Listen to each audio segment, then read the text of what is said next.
कक्षा 12 के हमारे एमपी बोर्ड के सभी विद्यार्थियों, आज के इस वीडियो के अंतर्गत मैं आपको रसायन शास्त्र यानी कि केमिस्ट्री के लिए एक ऐसा क्वेश्चन पेपर सॉल्व कराने जा रहा हूं। सैम्पल पेपर है ये, और जिन बच्चों ने अभी तक स्पेशल पीडीएफ और सैम्पल पेपर एप्लीकेशन से नहीं लिए हैं तो जल्दी जाओ और स्पेशल पीडीएफ और सैम्पल पेपर से पढ़ोगे ना तो बिल्कुल अच्छा स्कोर कर पाओगे, है ना। तो उसमें से यहाँ पर एक सैम्पल पेपर मैं आपको यहाँ पर प्रोवाइड करा रहा हूँ। बाकी जो चीज़ें हैं वो आपको एप्लीकेशन के अंतर्गत सब कुछ सॉल्यूशन के साथ और स्पेशल पीडीएफ दोनों चीज़ें आपको मिलने वाली है। बेटा उससे पढ़ाई करो, अच्छे से मेहनत करो, समय कम है, इधर उधर भटकोगे तो कुछ समय बर्बाद करना ही है। ठीक है, देखो समझते हैं ना। विलयन की जो चालकता है वो निर्भर नहीं होती है। विलयन की जो चालकता है ताप पर, दाब पर, सांद्रण पर, विकिरण पर, तो विलयन की जो चालकता है वो आपकी विकिरण पर निर्भर नहीं करती है ना। किस पर निर्भर नहीं करती है? तो विकिरण पर निर्भर नहीं करती। किसका सामान्य नाम फास्जीन है? किसका सामान्य नाम फास्जीन है? तो COCl2 का जो नाम है वो आपका फास्जीन है। शुद्ध जल की जो मोलरता है वो कितनी होती है? तो शुद्ध जल की जो मोलरता है वो होती है 55.6। पीतल आपका क्या है? एक देखो, पीतल है ना, द्रव विलयन है, गैस विलयन है, ये सभी है। तो पीतल आपका ठोस विलयन है। पीतल क्या है आपका? ठोस विलयन है। आरएनए में नहीं पाया जाता। आरएनए में क्या नहीं पाया जाएगा? यूरेसिल, एडेनिन, ग्वानिन, तो ये तीनों चीज़ें आरएनए में पाई जाती है, लेकिन थाइमिन जो है वो आरएनए में नहीं पाया जाता है। ऊतकों का निर्माण किसके द्वारा किया जाता है? ऊतकों का जो निर्माण है ना वो विटामिन के द्वारा, कार्बोहाइड्रेट के द्वारा, प्रोटीन के द्वारा, कि ये सभी, तो ये प्रोटीन के द्वारा ऊतकों का निर्माण जो है प्रोटीन के द्वारा किया जाता है। ठीक है, अब चूज द करेक्ट ऑप्शन है, यहाँ पर देख सकते हैं आप। ठीक है, तो पहला जो है, पहला यदि बात करें इंग्लिश मीडियम वालों के लिए तो पहला जाएगा ऑन रिएक्शन आ जाएगा। दूसरा जो है वो COCl2 रहेगा आपका। तीसरे की बात करें अपन तो यहाँ पर 55.6 रहेगा। फोर्थ में आपका सॉलिड सॉल्यूशन रहेगा। पाँचवें की बात करें अपन, देखो आरएनए में नहीं पाया जाता तो it is not found in RNA, तो थाइमिन। और by whom R E tissue produced, तो यहाँ पर आ जाएगा इसका प्रोटीन। हो गया। चलिए आगे बढ़ते हैं, और अगला क्या है हमारा? रिक्त स्थान है। आप घबराओ मत, इसके बाद में एक वीडियो और आ रहा है आपके लिए बेटा, जिसमें पूरे जितने भी मोस्ट इंपॉर्टेंट क्वेश्चन हैं उनको एक साथ सॉल्यूशन के साथ दे दूंगा, आपको निशान लगवा दूंगा पूरी चीज़ें, या चाहे तो आप वहाँ से भी पूरी चीज़ों को कंप्लीट कर लेना है। स्पेशल पीडीएफ जरूर लेना बेटा, मॉडल पेपर और सॉल्यूशन आप ले सकते हैं कोई। ठीक है, ना मात्र खर्चा रहेगा आपका, पूरे सब्जेक्ट एक साथ सेलेक्ट करोगे ना, केमिस्ट्री के, बायो का, ठीक है, और हिंदी, ये तीनों करोगे तो मात्र 150 रुपये में आपका काम ही हो जाएगा जिन बच्चों का। और मैथ्स वालों का है तो जिनके लिए मतलब 50 रुपये का एक पड़ेगा आपको। स्पेशल पीडीएफ हो गई, मॉडल पेपर हो गया, सॉल्यूशन हो गया। अब आपके स्तर से देख लो, कोई दिक्कत नहीं है ना। अभी भी आप भटकना चाहो तो भटक सकते हैं, क्योंकि ये चैनल जो है एकमात्र ऐसा चैनल है भैयू, रियल वास्तविक बता रहा हूँ। देखो क्या है, बच्चों को क्या असलियत बताओ ना तो उन्हें तो वो गलत लगती है, और झूठी बात बताओ तो वो उन्हें सच्चाई लगती है। ठीक है भैया, इतना समय नहीं है तुम्हारे पास कि पूरी चीज़ें डिटेल पढ़ पाओगे, इसलिए तुम स्पेशल पीडीएफ, मॉडल पेपर और सॉल्यूशन से पढ़ो, और बाकी अदर पढ़ो। मैंने ये नहीं कहा कि नहीं पढ़ना है, प्राथमिकता इनको दे दो, उसके बाद में आप पढ़ो। 100% दावा है कि आप अच्छा स्कोर करोगे। ठीक है, अब रही बात फिजिक्स की, जिन बच्चों के मन में शंका है, तो भाई साहब ऑब्जेक्टिव जो क्वेश्चन होते हैं वो अलग से आते ही आते हैं, लेकिन केमिस्ट्री में बहुत ही ईजी पेपर आएगा। ऑब्जेक्टिव क्वेश्चन इतने आएंगे जो पिछले 10 सालों के, यदि आपको नहीं पता हो तो यदि नहीं लेना मेरे पास तो बता दूँ, पर पढ़ लो यार, है ना, पढ़ लो। हैं 10 साल के जो ऑब्जेक्टिव क्वेश्चन है ना उनको पढ़ लोगे एक साथ ना, तो जिसमें भी तुम्हारा काम हो जाएगा पिछले 10 साल का। और नहीं मिले तो लगे लगाए पूरी पकी पकाई खीर रहेगी आपकी, मॉडल पेपर में, सॉल्यूशन में, स्पेशल पीडीएफ में। तो करना है कंप्लीट, वहीं से आपके पूरे ऑब्जेक्टिव क्वेश्चन भी पूरे आ जाएंगे, है ना। यहाँ पर बेटा ये यहाँ से ये जो पढ़ रहे हैं अपन, इनमें से एक आधा आएगा। अब सोच रहे हैं कई बच्चों के मन में ये शंका कि नहीं यार भैया इनमें से आएगा, तो नहीं आता दादा, पढ़ो तो पढ़ो, नहीं तो भली मत पढ़ो इस चैनल से। फालतू की कमेंट मत करो यार दादा, है ना। हाथ जोड़ के विनम्र निवेदन है यार, तुम लोगों के लिए दिन रात मेहनत करते हो और तुम आते हो न जाने कैसे ढोर होने, गधे गवारी है वो बिल्कुल, कि जिनको इतनी बार कहता हूँ कि बेटा मॉडल पेपर है, मॉडल पेपर, जब भी वो फेक पेपर करके चले जाते हैं। जवाब दो आप, और आप भी कहीं सच्चे हो तो जवाब दे देना, उनको नहीं हो तो तुम भी झूठी कमेंट करके तुम भी चले जाना दादा, है ना, कोई दिक्कत नहीं आ रहा है। क्योंकि यार बेटा है ना, मैं भी उत्साह गिरता है यार, है ना, इतनी मेहनत करते, इतनी चीज़ों के लिए कोशिश करते तुम्हारे लिए, जिसके बाद भी कोई बात नहीं यार, अब किसको क्या समझाए, है ना। चलिए, विटामिन B2 का जो रासायनिक नाम है वो रिक्तिस्तान है, तो इसका रासायनिक जो नाम है वो है राइबोफ्लेविन, है ना, क्या है, राइबोफ्लेविन, ठीक है। इसके बाद में है आपका 2,4,6 ट्राई नाइट्रोफिनॉल, रिक्त स्थान कहलाता है तो पिक्रिक अम्ल कहलाता है, क्या कहलाता है, पिक्रिक अम्ल।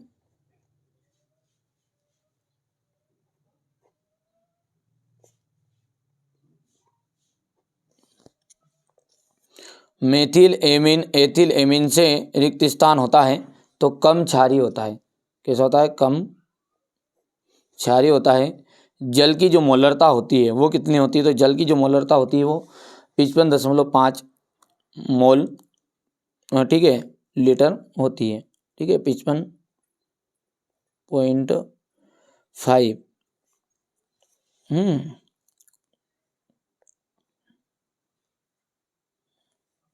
मोल होती है, ठीक है।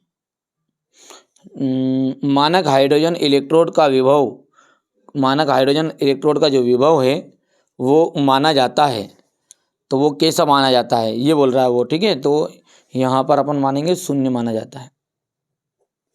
और यहाँ पर अपन बात करें Na+2 धनायन का जो रंग होता है वो किस तरह का होता है, तो हरा होता है, हरे रंग का दिखाई देता है लगभग। हो गया। अब यहाँ पर अपन बात करते हैं फिलिंग द ब्लैंक्स, तो सॉरी इंग्लिश मीडियम वाले बच्चों के लिए है, तो मैं भर देता हूँ पहले इनको। चलिए आगे बढ़ते हैं, और अगला क्या है हमारा, सत्य असत्य देखते हैं। तो देखो, मेथिल एल्कोहल प्राथमिक एल्कोहल है क्या, तो मेथिल एल्कोहल प्राथमिक एल्कोहल है, तो ये बात बिल्कुल ट्रू है, सत्य है। एंजाइम प्रोटीन होते हैं, ठीक है, तो यहाँ बात भी आपकी क्या हो जाएगी, सत्य हो जाएगी, ठीक है, ठीक है भैया। एंजाइम प्रोटीन होते हैं तो बिल्कुल सही बात है, हो गया दूसरा भी। और गोलाकार प्रोटीन होंगे, मतलब ईथर ज्वलनशील होते हैं, तो ईथर जो है वो ज्वलनशील होंगे, बिल्कुल ये बात भी सत्य है आपकी। प्रोटीन की कमी से रोग नहीं होते हैं, हेलो साहब, ठीक है, प्रोटीन की कमी से कई गंभीर समस्याएं बीमारियां पैदा होती है, जैसे, ठीक है, खासकर बच्चों में होता है क्वायसोकोर, इस तरीके से होता है।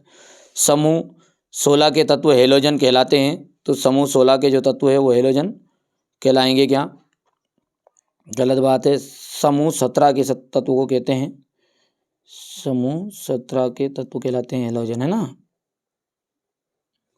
स्टार्च जो है कृत्रिम बहुलक है, स्टार्च कृत्रिम बहुलक है, तो ये बात आपकी असत्य रहेगी। प्राकृतिक बहुलक है ये, है ना। चलिए ट्रू फॉल्स है यहाँ पर हमारे बच्चों के लिए, तो ये आपका पहला ट्रू है, दूसरा ट्रू है, तीसरा ट्रू है, फोर्थ वाला फॉल्स है, फिफ्थ वाला फॉल्स रहेगा, और 6 के अंतर्गत रहेंगे तो ये भी आपका फॉल्स रहने वाला है, ठीक है। चलिए आगे बढ़ते हैं, और सही जोड़ी को अपन कंप्लीट करेंगे। तो विटामिन B12 जो है, B12 का आपको जाएगा कोबाल्ट है। सुक्रोज की बात करें अपन, तो सुक्रोज का जाएगा यहाँ पर जल में विलय, ठीक है। और ROR का जाएगा यहाँ पर, देख सकते हैं ईथर का ये सामान्य सूत्र हो जाएगा। प्राथमिक एमीन में जाएगा यहाँ पर RNH2, जो कौन सा है, फोर्थ है, हो गया। और कार्बिल एमीन परीक्षण, तो कार्बिल एमीन परीक्षण के लिए आपका यहाँ पर हो जाएगा ये प्राथमिक एमीन। चलिए यहाँ पर इंग्लिश मीडियम वाले बच्चों का मैंने भर दिया है। अब अगला देखते हैं अपन एक वाक्य में उत्तर, है ना। एक मोनोसेकेराइड का नाम आपको बताना है, तो यहाँ पर अपन लिख सकते हैं इसका ग्लूकोज। आइडोफार्म का जो सूत्र है वो क्या है, CHI3, ठीक है। सेल का EMF किसके द्वारा नापते हैं, तो पोटेंशियोमीटर के द्वारा नापते हैं, तो पोटेंशियोमीटर के द्वारा नापते हैं। ठीक है, एमिनो एसिड का बहुलक का नाम लिखिए, तो प्रोटीन इसका नाम आ जाएगा यहाँ पर। 6 का रासायनिक नाम क्या है, तो इसको BHC शॉर्टकट में कहते हैं। और इसको पूरा नाम यदि कोई पूछे है तो बेंजीन हेक्साक्लोराइड आपको लिखना है, बेंजीन हेक्साक्लोराइड।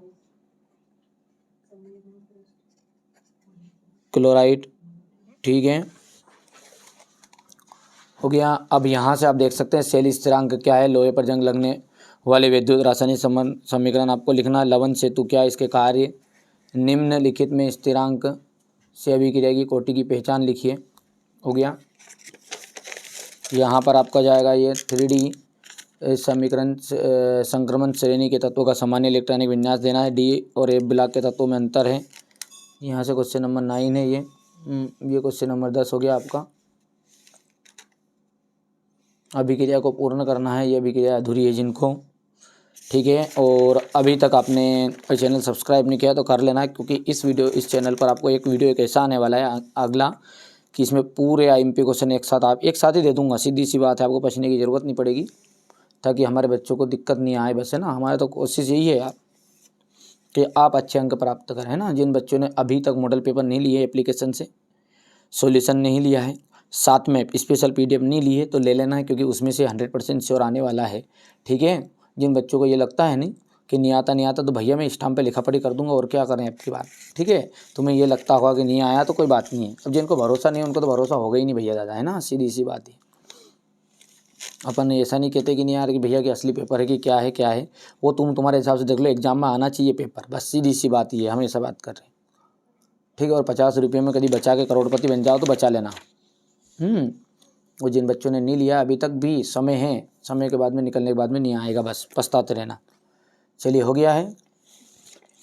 यहाँ से क्लास 12 का ये केमिस्ट्री का ये मैंने आपको यहाँ पर सॉल्व करवा दिया है। सेट A है, सॉल्यूशन वगैरह, और उसके बाद में इसके जो महत्वपूर्ण ऑब्जेक्टिव क्वेश्चन है अलग से, वो भी सारी मैंने स्पेशल PDF वहाँ पे डाल दिया है। नहीं देखा तो ज़रूर देख लेना, है ना, सब कुछ मिल गया है। ठीक है, चलिए तो मिलते हैं अगले वीडियो में।